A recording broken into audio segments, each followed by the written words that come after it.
Hello friends, welcome to SSC coaching centre. दोस्तों, आज के वीडियो में गणित के बहुत ही इंपॉर्टेंट प्रश्न लेकर के आया हूं जो आपको रेलवे के एग्जाम में और यूपी पुलिस के एग्जाम में बहुत मदद करेंगे। ठीक है, चलिए स्टार्ट करते हैं। पहला सवाल है, 25 लीटर के मिश्रण में दूध और पानी का अनुपात 4:1 है। यदि मिश्रण में 3 लीटर पानी मिला दिया जाए तो मिश्रण में दूध और पानी का अनुपात क्या होगा। देखिए, दूध और पानी, इन दो चीजों का मिश्रण है आपके पास। एक बात हमेशा याद रखना कि जो भी मिश्रण होता है उसमें जो चीज पहले दी गई है, जैसे दूध पहले दिया गया तो दूध आपको पहले लिखना है, पानी बाद में दिया गया तो पानी बाद में लिखना है, तभी आंसर सही आएगा। आप अगर कर दोगे कि दूध लिख दिया बाद में पानी लिख दिया पहले, तो गलत हो जाएगा। इनका जो अनुपात है वो है 4:1। ठीक है, 4:1 है। और मिश्रण का कितना लीटर है? 25 लीटर मिश्रण है। तो आपके पास टोटल मिश्रण 25 लीटर है, दूध और पानी मिलाकर के दोनों का योग है 25। तो आप अनुपात का भी योग कर लो, 4 और 1 5। तो इस योग में अनुपात के योग से डिवाइड कर दो, तो 5 से 25 5 बार में कट जाएगा। ठीक है, तो 5 का मल्टीप्लाई 4 से कर दोगे तो 20, और 5 का मल्टीप्लाई 1 से कर दोगे तो 5। ठीक है, तो ये आपका पेन चलना बंद हो गया। तो 5 का मल्टीप्लाई आपने दूध के अनुपात से किया तो 5 चौकी 20 हो गया, और पानी के अनुपात से किया तो 5:1 हो गया। ठीक है, 5 एकम 5। तो जिसमें 25 लीटर में मालूम हो गया आपको कि दूध 20 लीटर है और पानी 5 लीटर है, तभी तो दोनों मिलाकर का मिश्रण 25 लीटर है। ठीक है, क्लियर है ना इतनी बात। अब आपसे उसने बोला है कि 3 लीटर पानी मिला दिया जाए। देखो, दूध कितना है? 20 लीटर, पानी है 5 लीटर। पानी 5 लीटर है और पानी 3 लीटर पानी मिलाने की बात और कर रहा, तो 5 लीटर पहले से है, 3 लीटर और मिला देंगे तो पानी कितना हो जाएगा भाई? 8 लीटर हो जाएगा। हो जाएगा कि नहीं? अब इनका अनुपात बताना है, दूध और पानी का अनुपात अब बताना है क्या होगा। ठीक है, अब इनका अनुपात बताना है, तो कटा लो। देखो किससे कटेगा? 4 से कट जाएगा। 4 पंजे 20, 4 दूने का 8, यानी कि 5:2 आपके सवाल का बिल्कुल सही जवाब है। 5:2, बी ऑप्शन बिल्कुल सही आंसर।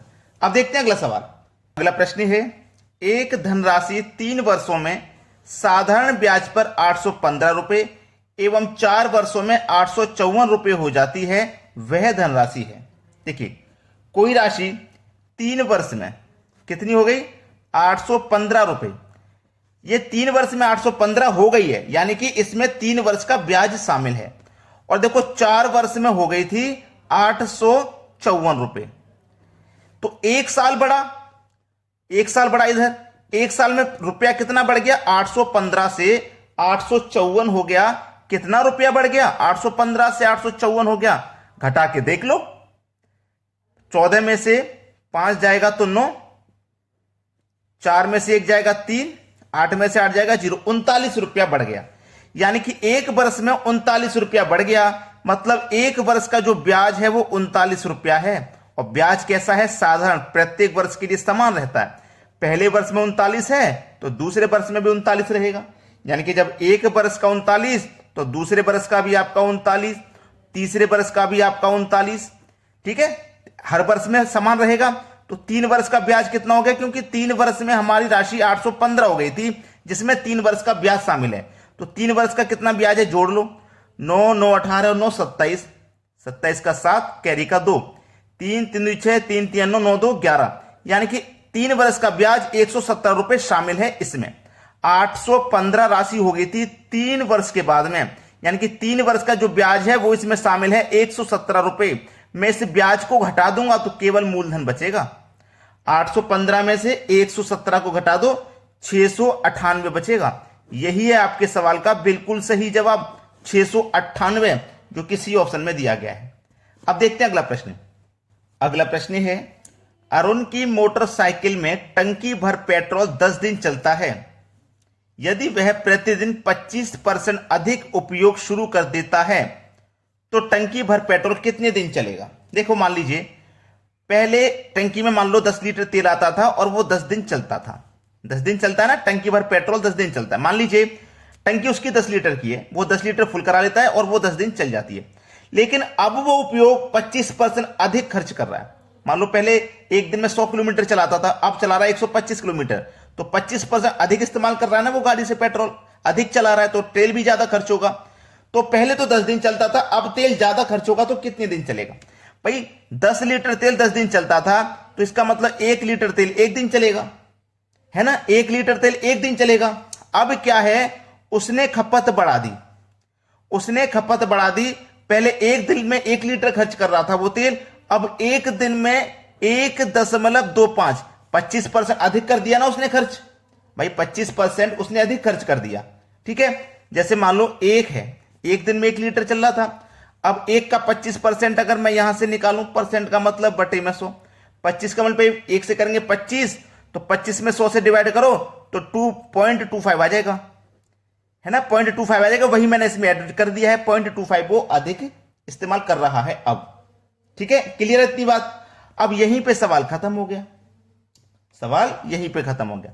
पहले टंकी भर पेट्रोल एक टंकी में 10 लीटर आता था, यानी कि एक दिन में 10 लीटर चलती थी। अब खर्च कर रहा है वो 1.25। अब पॉइंट को यहां से हटाएंगे, पॉइंट के बाद 2 संख्या तो ऊपर 2 जीरो लग जाएंगे। अब कटा लो इसको, कौन सी संख्या से कट सकता है? 125 से 1000 पूरा पूरा 8 बार में कटेगा, यानी कि 8 दिन चलेगा टंकी भर पेट्रोल। अब 8 दिन चलेगा। पहले 10 लीटर की टंकी थी, 10 दिन चलता था, एक दिन में 1 लीटर खर्च होता था, अब एक दिन में 1.25 लीटर खर्च हो रहा है, तो 8 दिन चलेगी भाई टंकी। डी ऑप्शन बिल्कुल सही जवाब है। अब देखते हैं अगला प्रश्न। अगला प्रश्न है, यदि 35 घोड़ों के लिए 270 किलो अनाज 21 दिन के लिए पर्याप्त हो, तो 28 घोड़ों के लिए 180 किलो अनाज कितने दिनों के लिए पर्याप्त होगा? इसके लिए फॉर्मूला होता है M1 D1 अपॉन में W1, M2 D2 अपॉन में W2। M की जगह आपको लेना होता है कोई व्यक्ति हो, घोड़ों की संख्या हो, जानवरों की संख्या हो, वर्क करने वाली कोई भी चीज हो। तो आपके पास 35 है। D का मतलब दिन, D का मतलब दिन, कितना दिन ले रहे? 21 दिन। वर्क कितना है? W1 का मतलब वर्क 1, वर्क है 270 किलो अनाज, 270 ये आपका वर्क है। बाद में कितने घोड़े हैं? 28 घोड़े हैं, 28 ले लो इनटू कितने दिनों के लिए पर्याप्त होगा, यानी कि D2 पूछ रहा है, और वर्क 2 कितना है? 180 किलो अनाज। अब इसी को सरल कर दीजिए, आंसर आ जाएगा। देखो 0 से 0 कट जाएगा, बराबर में संख्या हो तो नीचे से नीचे काट सकते हो आप, ऊपर से ऊपर आमने सामने काट सकते हो। ठीक है, अब इसको कटाओ, इसको कटाएंगे। देखो 27 से ये कट जाएगा, 9 दूने का 18, 9 त्रिक का 27 कट गया ना। 3 से कटा दो, 3 सत्ते 21, 2 से कटा दो, 28 को 14 बार में कट जाएगा। 7 दूने का 14 कट गया। ठीक है, 7 दूने का 14 कट गया, और 2 से कटाऊंगा 35 को, तो 2 से 35 को कटाऊंगा, 2 1 कम 2, 1 बचेगा 15, 2 सत्ते 14, 1 बचेगा नहीं जाएगा तो 1 ऐसे लिख दो, बटे में 2। तो आपका D2 कितना आ गया? दिन निकाले थे ना D2, तो 17.1/2, 17.1/2 सी ऑप्शन हो जाएगा सही जवाब। अब देखेंगे अगला सवाल। अगला प्रश्न है, 878 रुपए में किसी वस्तु को बेचने पर हुआ लाभ उसी वस्तु को 636 रुपए में बेचने पर हुई हानि के बराबर है, लागत मूल्य क्या है? ऐसा प्रश्न कभी भी रहे जिसमें लाभ और हानि बराबर हो। अगर हम 878 रुपए में बेचते हैं तो मान लो 50 रुपए का लाभ हुआ, और 636 में बेचते तो मान लो 50 रुपए की हानि हो रही है। तो लाभ और हानि जब इसमें बराबर हो तो ऐसे प्रश्न को करने के लिए बड़ा ही आसान तरीका है, दोनों को जोड़ के 2 से डिवाइड कर दो। दोनों को जोड़ के आप 2 से डिवाइड कर दीजिए, सबसे आसान तरीका है। दोनों को जोड़ोगे तो ये हो जाएगा 1514, डिवाइड कर दो 2 से तो ये हो जाएगा 757। किस ऑप्शन में है? डी ऑप्शन में। ये बिल्कुल सही जवाब हो गया, सबसे आसान तरीका है। अब देखते हैं अगला प्रश्न। अगला प्रश्न है, 5% के साधारण ब्याज पर 4 वर्षों के लिए कर्ज दी गई कितनी राशि 6% साधारण ब्याज पर 4 वर्षों के लिए दिए गए 500 रुपए कर्ज के बराबर राशि देगी? चलिए, साधारण ब्याज का फॉर्मूला PRT अपॉन 100 बराबर PRT अपॉन 100। प्रिंसिपल नहीं पता, एक्स मान लेंगे जब नहीं पता तो, इनटू रेट कितना है 5% का, तो 5 लिखो, टाइम है 4 वर्ष का, 4 लिखो, बटे में 100 बराबर प्रिंसिपल कितना है यहां पे 500 रुपए है, 500 लिख लेंगे, रेट 6% का है 6 लिख लेंगे, टाइम 4 वर्ष का है तो 4 लिख लेंगे, बटे में 100। मैंने आपको बताया बराबर में संख्या आमने सामने कट जाती है, तो 100 से 100 ये कट जाएगा, और ये 4 से ये 4 भी कट जाएगा। 5 से घटाऊंगा 500 को, तो ये 100 बार में कट जाएगा। 100 का मल्टीप्लाई देखो 6 से हो जाएगा, तो ये 600 हो जाएगा। इधर क्या बचा आपका x, इधर बचा 600। x का मान कितना आ गया? 600 रुपये आ गया। पहला ही ऑप्शन सही जवाब है। अगर आपने अभी तक लाइक नहीं किया है वीडियो को, तो भाई लाइक का बटन दबा दो, ठीक है? इतना काम तो करना चाहिए। आज की वीडियो में इतना ही। वीडियो देखने के लिए बहुत बहुत धन्यवाद।